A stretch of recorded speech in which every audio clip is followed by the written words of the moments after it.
Hola, bienvenidas, bienvenidos a esta transmisión de una taza de esperanza. Vamos a desarrollar el tema de las conductas asociadas al maltrato infantil como precedente. Esto es básicamente una especie de continuación de nuestro video anterior, La raíz de la violencia, y nos va a ayudar un poco a entender el cómo estas situaciones vividas en la infancia pueden repercutir o repercuten, y con mucha evidencia acá, en muchos tipos de violencia, muchas maneras, muchas formas de ver la violencia manifestada y expresada en nuestra sociedad y en nuestro entorno. Comenzamos. Todas las formas de violencia pasivas o activas, concretas o sutiles, se generan a partir de la falta de maternaje. Es decir, por ausencia de atención, disponibilidad, amor, brazos, empatía, generosidad, paciencia, comprensión, leche materna, aunque no lo crean, cuerpo, mirada y sostén, recibidos o no desde el nacimiento y durante toda nuestra infancia. Aquí no se está hablando de manera metafórica ni se está tratando de exagerar, pero hay que aclarar algunas cosas. No quiere decir esto de que si mamá no estuvo presente, ya de una vez está instaurada la violencia por esa razón, o si no hubo lactancia, ya de una vez está instaurada la violencia por esa razón. No, el hecho a revisar es la manera en que se hacen estas cosas. Cuando hablamos de falta de maternaje, no hablamos solamente de la presencia física de mamá, sino definimos aquí maternaje como toda esa contención emocional, todo ese afecto y vinculación, contacto que debe tener. Recordemos que actitud maternal puede venir de cualquier figura empática, receptiva, amorosa y obviamente afectiva, que atienda de esta manera a el niño o la niña. Miradas, contacto, abrazos, cargar en brazos y bueno, las otras. Mamá obviamente en su rol, es prácticamente irreemplazable como madre, pero el maternaje se puede dar de parte de cualquier persona. Cuando vemos, por ejemplo, las observaciones que hizo el doctor John Bowlby, psiquiatra infantil, que desarrolló los primeros planteamientos de la teoría del apego, justamente estas observaciones fueron hechas en niños en estado de orfandad, que quedaron de la Primera y Segunda Guerra Mundial. Y estos niños, por supuesto, no tenían madre, pero muchos de los niños observados contaban con la presencia de personas adultas que podían darle este maternaje. Obviamente, no de la manera exacta en que lo puede dar una madre biológica, pero sí estaba el factor de vinculación afectiva, la empatía, la receptividad, el contacto en muchos casos. Entonces eso es lo que hizo que estas observaciones permitieran ver cómo en niños que recibían este maternaje se daba un desarrollo distinto a niños que no contaban con esta parte afectiva cubierta de parte de alguien. ¿Okay? Entonces cuando hablamos de maternaje, a eso es lo que nos referimos. Disponibilidad, obviamente, y atención, por supuesto, son los requerimientos principales de los niños. Cuando hablamos de rabietas infantiles, que es un tema que hay que desarrollarlo aparte, porque es un tema que tiene mucho contenido y lo vamos a hacer acá, en otra transmisión, obviamente. Sabemos que detrás de algunas etapas de las rabietas, o de la mayoría de las rabietas infantiles, hay un requerimiento de atención, pero no un requerimiento de atención de manera manipulativa, de manera absorbente y egoísta, como se ha tratado de vender la idea de que los niños son ciertos manipuladores y reclamantes de atención, que desde su egoísmo atrapan y acaparan el tiempo de los adultos. No, los niños no son nada de eso. Cuando los niños requieren atención es porque la atención para ellos es prácticamente alimento. La atención para los niños, la atención, el que sean comprendidos, vistos, aprobados, amados, obviamente, es prácticamente alimento. O sea, eso nutre su alma, nutre su psique y favorece su desarrollo en todos los sentidos, incluido el físico. Cuando un niño es desatendido, esto repercute en muchos factores de su vida, incluida la salud, tanto física y obviamente mental. ¿Okay? La disponibilidad, bueno, va a incluir lo mismo, el amor, por supuesto. No vamos a hacer una tesis sobre qué es el amor, pero los niños requieren afecto, requieren amor. Brazos, el contacto físico, empatía, que es poner la capacidad de ponernos en los zapatos de los demás, que la tenemos muy mal los adultos, pero que es una cualidad de los niños, una cualidad innata del ser. Los niños, cuando ustedes observan a los niños en situaciones en que, por ejemplo, otro niño u otra persona está llorando, está lamentándose, ellos inmediatamente se preocupan, inmediatamente se angustian y quieren saber. Y de hecho, cuando se les permite, quieren hasta ver qué pueden aportar, si pueden dar una caricia o algo. Eso es la empatía, la necesidad de sostener a alguien, de comprender a alguien, de escuchar a alguien, de saber qué le pasa al otro, o sea, esa capacidad de ponernos en los zapatos del otro. Generosidad, que también es una cualidad innata de los seres humanos, solamente que cuando adultos, igual que la empatía, eso se va dejando atrás, porque nos van condicionando, que es otra cosa que vamos a desarrollar también en otra de las transmisiones, porque aquí no estamos sino mencionándolas, pero opté por explicar bien para que no se vaya a malinterpretar este planteamiento. Paciencia, comprensión, leche materna, ¿por qué está incluida? No porque la lactancia sea, si no se dio la lactancia, ya el niño va a incurrir en violencia en la adultez o en criminalidad o cualquier otra de las consecuencias que puede haber detrás de una infancia afectada por la violencia. Pero sí sabemos que la leche materna tiene un papel protagónico en el desarrollo de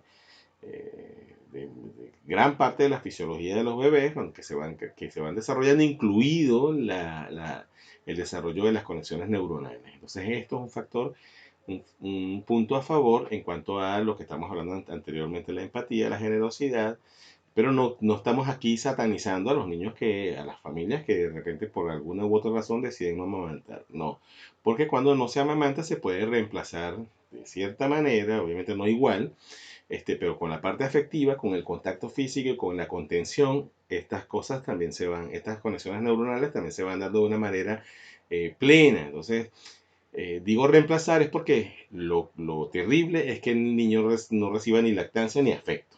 Eso es terrible. ¿Me explico? Entonces, si hay una familia que decide no amamantar por la razón que sea, hay otras maneras de dar el afecto, la contención y todo lo que requiere el niño para desarrollarse bien. Eso es lo que quería aclarar. Cuerpo, mirada y sostén, por supuesto, todo eso está incluido en lo que es vínculo de apego, que también vamos a hacer una transmisión para explicarles en qué consiste. Desde el punto de vista del bebé, que hemos sido, todos los que estamos acá, los que estamos viendo este video, todos en algún momento fuimos bebés. Ninguno aquí fue clonado ya adulto, que yo sepa, ¿no? Toda experiencia sin suficiente apoyo y sostén emocional ha sido hostil, por lo tanto violenta. ¿Qué quiere decir esto? Si nosotros, por ejemplo, lloramos en la cuna, así como está el niño de la imagen acá presentada, y no fuimos contenidos, no fuimos atendidos, eso se interpreta como violencia. El niño lo asume como violencia, como no atención, como abandono. Los niños tienen una manera distinta de analizar la situación. El adulto puede estar pensando que, bueno, es que yo no tengo tiempo de atender, mira, aquí estoy, pero es que estoy ocupado, pero no sabe cómo el niño está interpretando esta situación. A lo que vamos acá es que a cómo interpretamos la situación en la infancia es cómo se va quedando esa huella. ¿Me explico? A la hora de nosotros, por ejemplo, atender estas heridas de la infancia para sanarlas, para trascenderlas, que también lo vamos a desarrollar en una transmisión, cómo se hace. Este tipo de memorias no siempre están conscientes, pero suelen empezar a aflorar a la conciencia, y es cuando empezamos a identificar. Entonces nos damos cuenta que cosas que parecían obvias, que parecían irrelevantes, que parecía que carecieron de importancia y por eso las habíamos olvidado, realmente las habíamos bloqueado, porque el recuerdo como tal genera muchas sensaciones no gratas, como la angustia, la ansiedad, el miedo e incluso la rabia, el enojo. ¿Por qué se interpreta así? Porque actúa en detrimento de las necesidades básicas de los niños, quienes nacemos, todos cuando fuimos niños, totalmente dependientes de los cuidados maternos, y eso no se aplica solamente a los bebés humanos, sino a todos los cachorros mamíferos que requieren ese contacto piel con piel, esa seguridad y esa contención física de mamá. Los niños necesitamos al adulto maternante para sobrevivir. Aquí hablo en primera persona porque estamos tratando de exponerlo desde la visión del niño que fuimos, ¿ok? Para que nos ayude un poco a verlo desde el otro lado. Y eso quizá nos ayuda a comprender un poco la parte emocional, que es justamente la que se nos ha olvidado en muchos casos. Necesitamos contención, calor, protección corporal, permanente y a demanda, disponibilidad y cercanía emocional de nuestra madre que media entre el mundo externo y nosotros. Nuestra madre es como nuestra interfaz entre el mundo y nosotros desde que estamos en el vientre materno, desde que estamos siendo gestados. Este, cuando estamos en el vientre, nuestra madre es nuestro primer contacto con el exterior. Su latido del corazón, su respiración, su voz. Papá viene a ser como la segunda figura porque es la voz que más escuchamos aparte de mamá, cuando está presente obviamente, y el resto del mundo viene a ser ya tercer lugar y hacia allá. Pero mamá, después que nacemos, sigue siendo nuestro puente con el mundo, porque son los brazos que requerimos, es el contacto que requerimos, es el olor que conocemos, es el sonido del latido de corazón que conocemos, es la respiración que nos es familiar y obviamente la cara también que conocemos y que nos tranquiliza. Sin embargo, esa no ha sido nuestra vivencia infantil en muchas personas. Casi todos hemos experimentado un nivel de hostilidad y de distancia emocional que nos ha obligado a desarrollar ciertos mecanismos de supervivencia frente a diferentes niveles de soledad, abandono, violencia activa o pasiva, desprecio, humillación, desatención o distancia emocional. Todo esto para algunas personas puede sonar exagerado, pero les aseguro que esto no es ninguna exageración. Todo esto es todos estos mecanismos de supervivencia que se van desarrollando frente a esos niveles o eso que percibimos como soledad, abandono, violencia. ¿Por qué decimos violencia activa o pasiva? Porque las personas creen, o muchas personas creen que la violencia solamente es el maltrato físico y la agresión directa. Hay muchos tipos de violencia pasiva que pueden ser asimilados así en la infancia y una es el que no seamos atendidos, el que seamos ignorados. Eso es una violencia sutil. Eso es lo que se conoce como violencia invisible.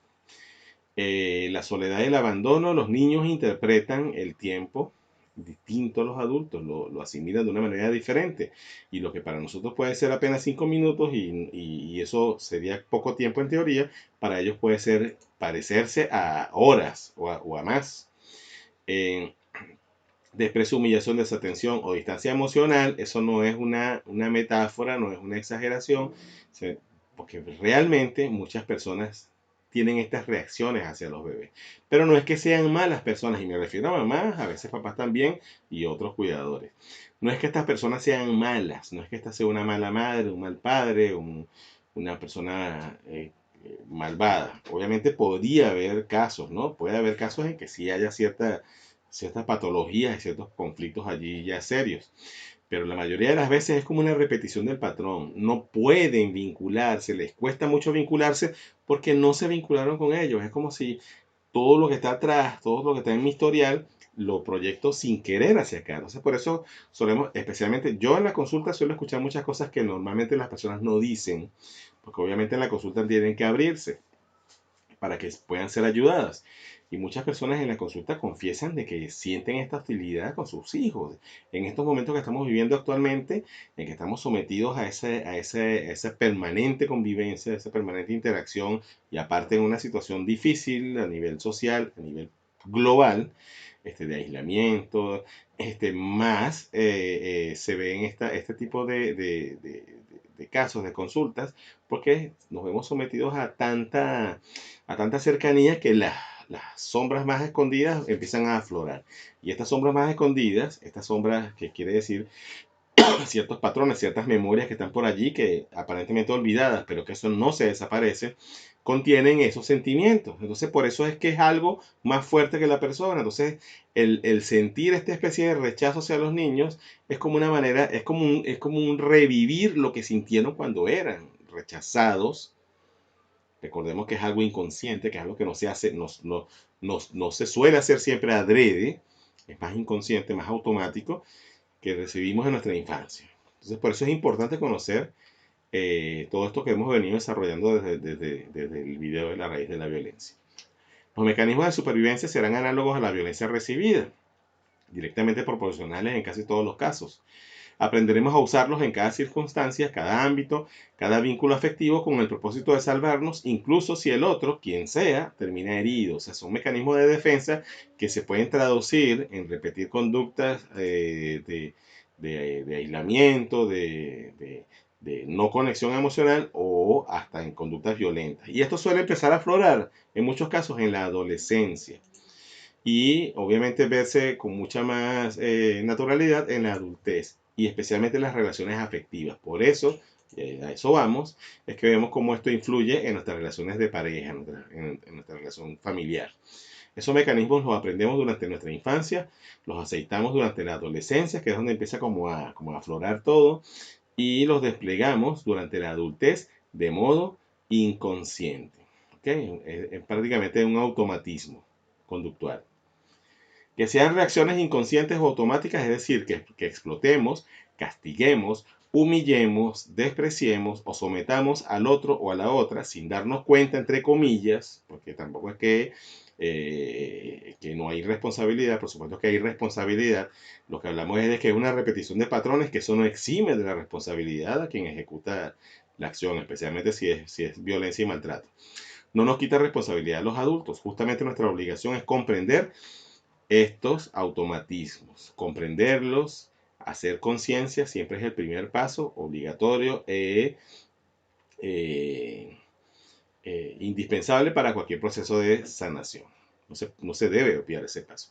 Alguna vez tendremos que abordar, en primer lugar, qué nos pasó cuando fuimos niños y qué hemos hecho luego para sobrevivir a ese nivel de desamparo sufrido, para luego aceptar, comprender y hacernos cargo de la violencia que hoy desplegamos sobre quien es más débil, es decir, sobre quienes son niños hoy. Esto explica el maltrato infantil, la violencia de género y hasta la explotación, cuando las personas tienen personal a cargo y son tremendamente irascibles y maltratadoras, violentas en la forma de tratar a los demás, incluso a las personas que están fuera, que se supone que son servidores y a quienes suelen tratar como si fueran inferiores. Todo eso se origina acá y es lo que estamos tratando de exponer en esta presentación. La violencia colectiva, violencia de género, violencia en las escuelas, maltrato animal, violencia del narcotráfico, violencia social, donde está la delincuencia, entre otras, son consecuencia de cada una de nuestras realidades emocionales que aún vibran en nuestro interior como reacción a las propias experiencias infantiles. Aquí cabe citar un poco el ejemplo, como ejemplo, el que muchas personas, uno de los mitos sobre el maltrato infantil, es que hay personas que dicen que si no se maltrata al niño a tiempo, si no se le corrige con esa violencia con que se aprendió desde la sociedad adultista autoritaria, que todavía tiene sus tentáculos bien esparcidos en la sociedad actual de este siglo XXI, que si no se corrige de esa manera violenta, entonces los niños van a terminar delincuentes, que por eso es que en ciertas épocas había menos criminalidad. Y para ustedes contar, siempre le hago la sugerencia a esas personas que vayan a una cárcel y pregunten a los delincuentes que están, especialmente por delitos de estos que requieren ciertos niveles de violencia, asesinato, por ejemplo, cómo fueron sus infancias, y les aseguro que las historias que van a escuchar, si es que estas personas se los cuentan, no van a ser nada gratas. Las cárceles están llenas de asesinos y maltratadores que han sido violentados. Incluso los abusadores sexuales, la mayoría, me atrevería a decir que prácticamente todos han sido en algún momento también violentados sexualmente. Es como un devolver a la sociedad eso que recibieron. Entonces, esto es un mito. Esto de que la violencia corrige a los niños o al adulto de mañana. Hay algo urgente que podemos hacer cada uno de nosotros: revisar con ojos bien abiertos qué nos aconteció. Eso es la invitación al proceso de conciencia. Aceptar el nivel de violencia al que hemos estado sometidos, sobre todo por nuestra propia madre u otros cuidadores. Esto es el proceso de aceptación. Y reconocer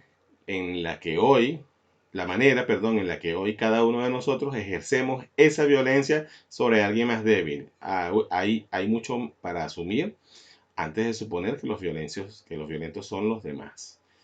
Esto no quiere decir que siempre que alguien fue maltratado en la infancia es un maltratador físico. Hay muchas maneras de exteriorizar esa violencia.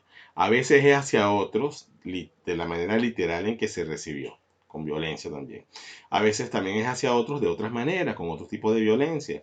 Violencia verbal, violencia psicológica, chantaje emocional, y para ustedes contar, sometimiento, explotación. Esas son maneras de expresar la violencia. Y a veces hacia nosotros mismos, traducido en baja autoestima, en adicciones. Por eso es que las adicciones no hay ninguna duda de que están relacionadas con, no solamente con maltrato infantil, sino con desatención y carencias afectivas, emocionales en estas etapas importantes de nuestra vida. Y incluso con sintomatología, con enfermedades. Muchas enfermedades, la mayoría de las enfermedades tienen un origen psicosomático, un factor psicosomático incluido, y en las enfermedades especialmente mortales se suele ver mucha relación entre el origen psicoemocional de esta misma y estas vivencias vividas en la infancia, que no siempre es violencia física, sino puede ser abandono y cualquier otra de las cosas que hemos visto que son expresiones de violencia aceptadas y normalizadas en nuestra sociedad, lamentablemente. Según la UNICEF, primero, todos los niños tienen derecho a recibir protección contra la violencia, la explotación y el abuso. Sin embargo, en todo el mundo, millones de niños de todos los estratos socioeconómicos, y esto no es una exageración, el maltrato infantil no respeta estratos socioeconómicos ni culturales, y de todas las edades, religiones y culturas sufren actos de violencia, explotación y abuso todos los días. Millones más corren el riesgo de ser víctimas de la violencia. Cuando hablamos de explotación, hay muchas cosas allí implícitas. No solamente se refiere al tema de los niños explotados, valga la redundancia, literalmente, como mano de obra. Explotación, hay muchas maneras de explotarse. Cuando a un niño se le obliga prácticamente a hacer cosas, a educarse en cosas para cumplir sueños de otros, del adulto, se le está explotando. Cuando a un niño se le está obligando a anular su naturaleza y comportarse de la manera en que nosotros creemos que es la idónea, se le está explotando también. Se le está sometiendo a una especie de mutilación de su ser. Según UNICEF, también, dos, la vulnerabilidad también está asociada con la edad, ya que los niños más pequeños corren un mayor riesgo, obviamente, de sufrir ciertos tipos de violencia, son más indefensos, tienen más necesidad de protección, son más dependientes, y los riesgos difieren a medida que se hacen mayores. Según UNICEF, 3, la violencia y la explotación, y el abuso provienen a menudo de personas que el niño conoce, incluyendo los padres y madres, otros familiares, cuidadores, maestros, empleadores, autoridades policiales, agentes estatales y no estatales y otros niños, conocido como el bullying. Solo una pequeña proporción, que también vamos a hacer una transmisión sobre ese tema. Solo una pequeña proporción de los actos de violencia, explotación y abuso se denuncian e investigan. Por eso las cifras no dicen la verdadera realidad, no la describen. Y un escaso número de quienes cometen estos actos rinden cuentas por ellos. Por supuesto, la impunidad está sujeta al secretismo. Según UNICEF, 4, la violencia, la explotación y los abusos se producen en los hogares, las familias, las escuelas, los sistemas de atención, o sea, en todos lados, y de justicia, los lugares de trabajo y las comunidades en todos los contextos, incluyendo los que se derivan de los conflictos y los desastres naturales. Ni hablar de eso, de las crisis, de las migraciones masivas, de las crisis de refugiados, de las guerras, ni hablar de lo que pasa con los niños allí. Muchos niños están expuestos a diversas formas de violencia, de explotación y abuso, incluido el abuso y la explotación sexuales, la violencia armada, la trata, el trabajo infantil, la violencia de género, el acoso cibernético, que es una manera también de bullying, es una de las maneras de ver el bullying expresado, la violencia de las pandillas, la mutilación, ablación genital femenina, que es un problema que todavía, a pesar de que estamos en el siglo XXI, está allí, el matrimonio infantil, la disciplina infantil física y emocional, y otras prácticas nocivas, algunas aceptadas de manera muy natural en muchas sociedades, pero que siempre tienen al niño como una especie de producto, como un personaje activo, pero pasivo a la vez, que no tiene opinión, no tiene capacidad de discernir y mucho menos la potestad de negarse. Según UNICEF, también hay pruebas importantes que indican que la violencia, la explotación y el abuso podrían afectar la salud física y mental del niño a corto y largo plazo. Corto, yo agregaría mediano también y largo plazo, influyendo en su capacidad para aprender y socializar e influir también en su transición hacia la edad adulta con consecuencias adversas en la vida. Cuando ustedes vean, o si ustedes son de las personas que suelen decir, excusarse en que fuimos violentos, no, yo fui violentado, yo fui maltratado y heme aquí, estoy bien, no me afectó nada, no tengo ningún tipo de trauma. Póngase la mano en el corazón o invita a esa persona a ponerse la mano en el corazón, a respirar profundo y hacer conciencia de si en realidad está bien. Y se le puede hacer, o se puede hacer usted estas sencillas preguntas. ¿Cómo me manejo con respecto a los demás? ¿Cómo manejo la frustración? ¿Cómo manejo la ansiedad? ¿Cuántas adicciones tengo? Y adicciones no solamente de drogas, alcohol y cigarrillo. Hay muchos tipos de adicciones. Adicciones a las relaciones, adicciones al sexo, cuando ya es algo patológico, que entra ya, aborda ya como patología. Adicción a la aprobación, que es uno de las maneras en que se ve ahora esta necesidad de ser aclamado y aprobado en las redes sociales, y muchas más, muchísimas más. Es un tema también que vamos a desarrollar. Un adulto que proviene de una familia violenta necesariamente es violento, porque obligatoriamente tuvo que organizar algún sistema de supervivencia. Laura Goodman. Si alguien aquí no está de acuerdo con esta frase, también le puedo invitar a hacerse esta reflexión. Seguro que usted no es violento, o ¿no será que usted reprime su violencia?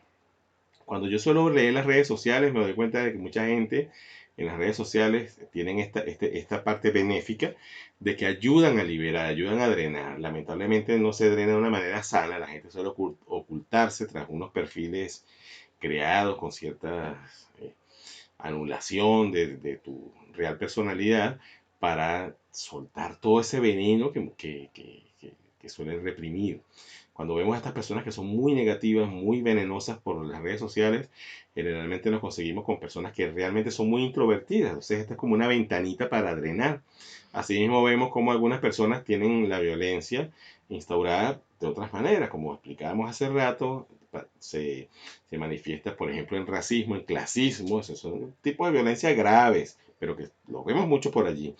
En incapacidad de respetar otros puntos de vista, lo vemos todo el tiempo también en las redes sociales. O sea, cuando la gente viene a decir es que yo no soy violento, es que mira, que mínimamente eso que dice Laura Gómez es absurdo. Siempre le hago la invitación a revisarse bien y todos entramos allí. Porque no van a creer ustedes que alguien, porque les está hablando de esto, entonces está libre de pecado. Hay una frase bíblica del Nuevo Testamento que dice, el que esté libre de pecado, que lance la primera piedra. Eso más o menos es lo que suele, la forma deberíamos abordar este tipo de excusas. Porque justamente el problema con estas excusas es que tenemos que ser respetuosos con todos los puntos de vista, por supuesto, pero cuando alguien niega la relación entre el maltrato infantil y la violencia que hay hoy día, no solamente es una opinión personal, esto está afectando la manera en que estamos todos como sociedad contemplando la real conexión que hay entre dos cosas. Entonces seguimos obviando algo que sigue generando una consecuencia, que es esta violencia que tenemos afuera. Por eso no es una exageración decir, reconocer que la violencia de género, la violencia intrafamiliar, el maltrato animal, el mismo maltrato infantil, la delincuencia, cualquier tipo, incluso la violencia hacia el ecosistema, es un tipo de violencia también. Todo eso está relacionado con el maltrato infantil. Y el maltrato infantil, como seguimos insistiendo, porque mucha gente cree que son solamente correazos, chanclazos, no, no.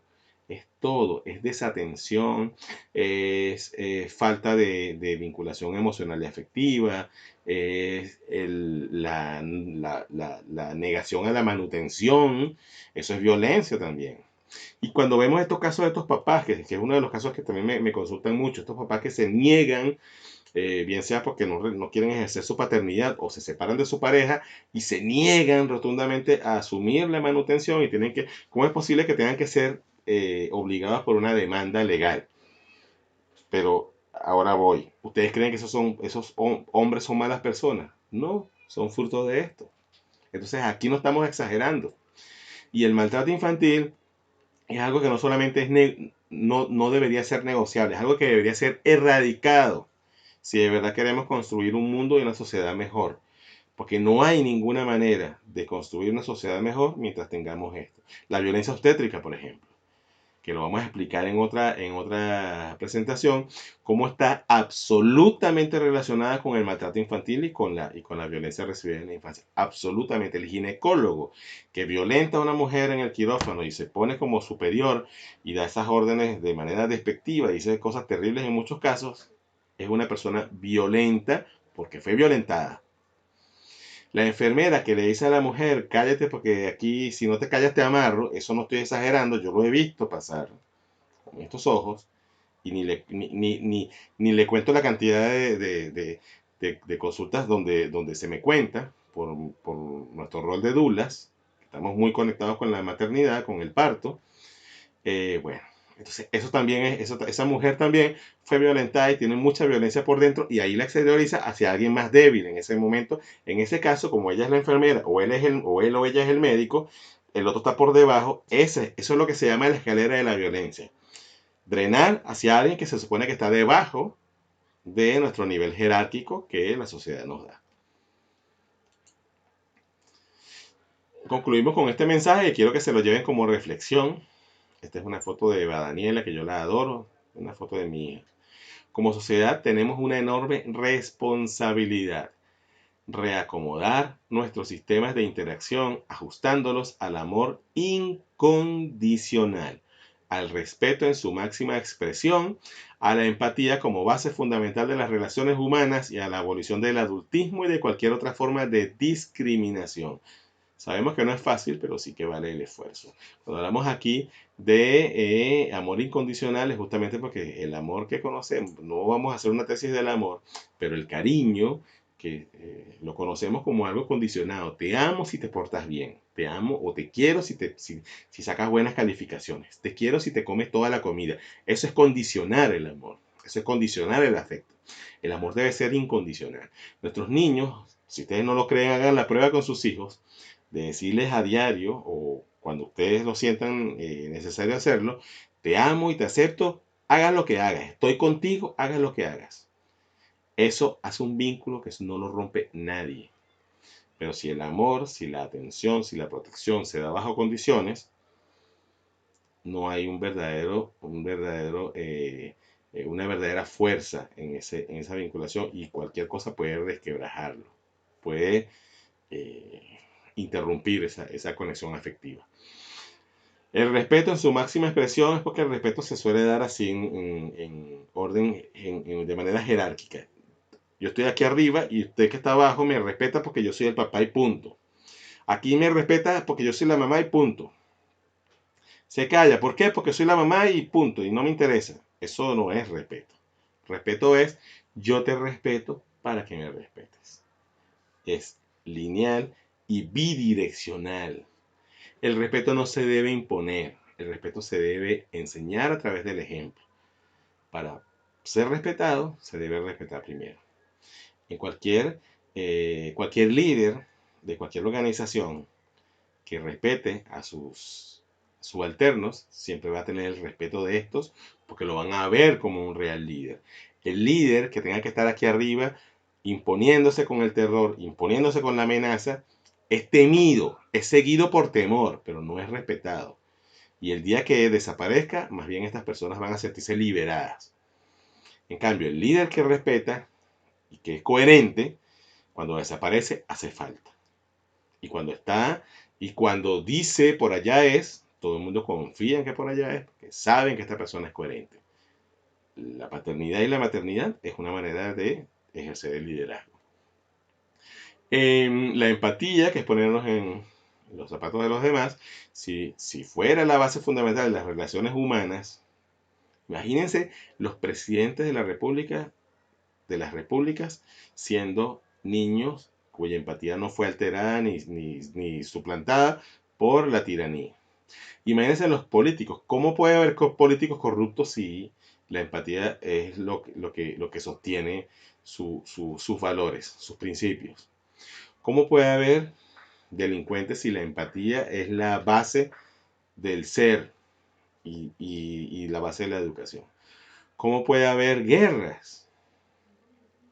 Entonces no estamos hablando aquí de algo por allá infinito, estamos hablando de algo que se puede construir, de algo que ya tenemos la oportunidad de cambiar, pero depende de nosotros. Y yo no puedo cambiar el planeta de golpe, pero puedo cambiar mi entorno, empezar por mi entorno. Entonces empiezo en mi familia, en mi constructo, a poner estos valores que lo que realmente es imperecedero a heredar a nuestros hijos son los valores.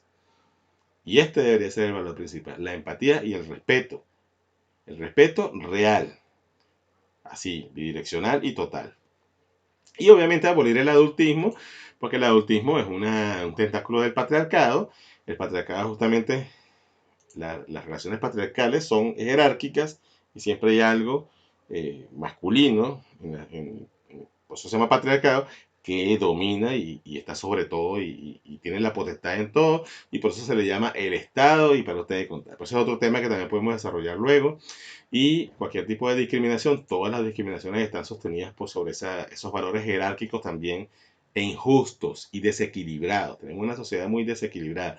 Como dijo en algún momento Krishnamurti, que fue un gran maestro, estamos viviendo en una sociedad realmente enferma. Entonces lo anormal es estar, eh, lo no recomendable es estar totalmente adaptados a esto. Sabemos que no es fácil, pero sí que vale el esfuerzo, que se lo digo yo. Lo dejo con esta reflexión y nos vemos en la próxima transmisión de Una Taza de Esperanza.